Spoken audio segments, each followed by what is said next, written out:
This is Stephanie at Hightower Stitching. Today's video has to do with my experience of doing a king-size quilt on my sewing machine.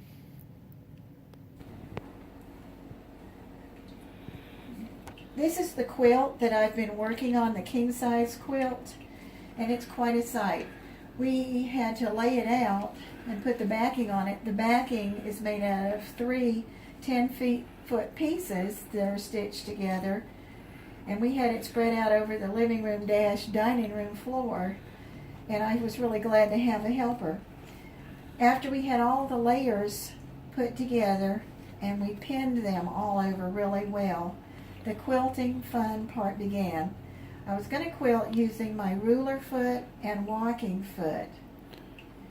For this quilt there were a number of pieces, and I just started with a small one, which was the little green squares, and did those in a flower motif, in a leaf motif that would run up and down through those boxes.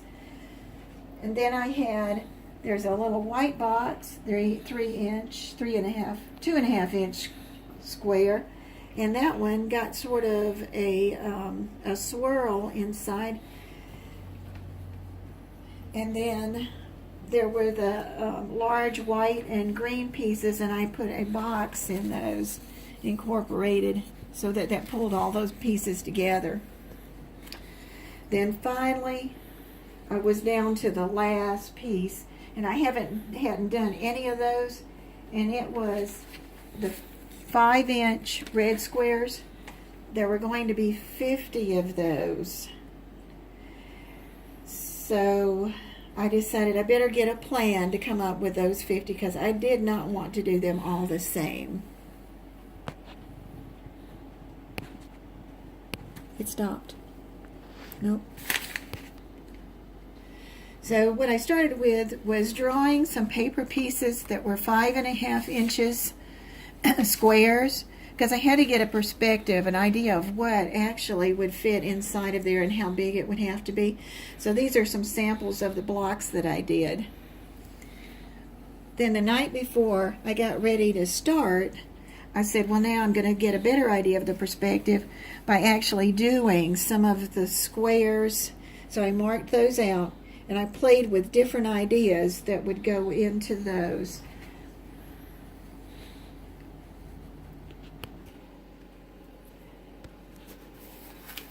So then I decided I'm going to have a plan so I don't put all of the same ones next to each other. So I had a little piece of scratch paper, and as I would draw a design, I would just put how many times I had used it. That's just me. I just didn't want them all to be a mess. So I got it all together, and when I started, I also started on the edge of the quilt doing the red blocks. I saved the middle till I got used to moving the quilt around again, especially something this large. And so here's one, and somebody had asked me, said, well, just do it and show me how you do it with a ruler foot. And so I said, well, that's an easy one. So here's what we're going to do. I dropped the needle so it's in place. My ruler foot's on the bottom, and you can see it's got that little round edge, and I'm not going to use anything else but that right now. So I'm just going to start and do a simple outline. Start a flower. And you can see my motions are pretty big, because you'd be surprised how big, move my thread, how big a 5.5 inch square is. But you can build some really nice things in there, and then you can do some echoing or put some more petals behind that and go all the way around. And then finally, as you get closer to the corners, you can add the leaves, which fill in. It's not the last row, but it helps you to keep going. And so I would just keep going and fill it in.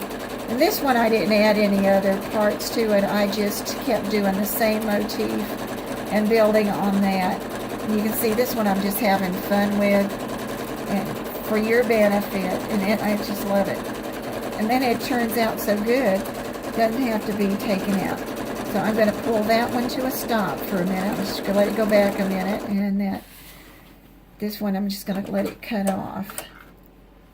All right, and then I had one more that I saved off of my list that was really neat. And when I first saw it, I've tried it before and I had trouble with it, and it's the orange peel. And so I had this idea, I had to have something to go around every time to make that part work. But when I got down to this littler blocks and I wanted to make this 9, I found out that I had to rethink that. But the one thing I did do is I've already gone in and put my blocks in. And sometimes you can do that as you're going. But my husband had put this neat sandpaper on the back of this really smooth board. I think it was a divider at one time. And I used it to make my lines and then crossed over.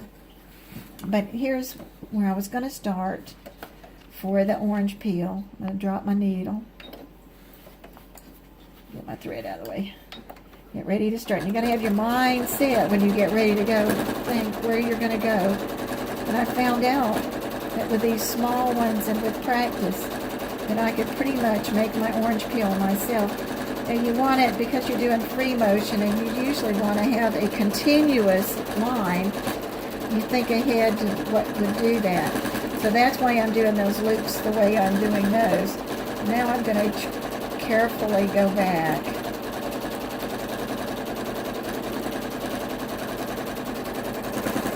And then I'm going to start again and come up with a pattern.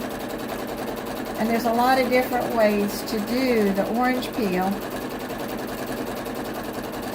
Let's see, I should stop and move my hands, which is what I'm going to do. Because if you don't, then all of a sudden your shapes start getting wonky and you want to keep going. But this has been a pretty neat project, and I'm doing it for someone else, and that makes it really fun. I've turned out that I ended up with 17 motifs when I started. And so if I figured out I could repeat those, they're 34, and I'd have over half of them done. But this was a great project if you just think ahead and plan what you want to do. This is Stephanie at Hightower Stitching.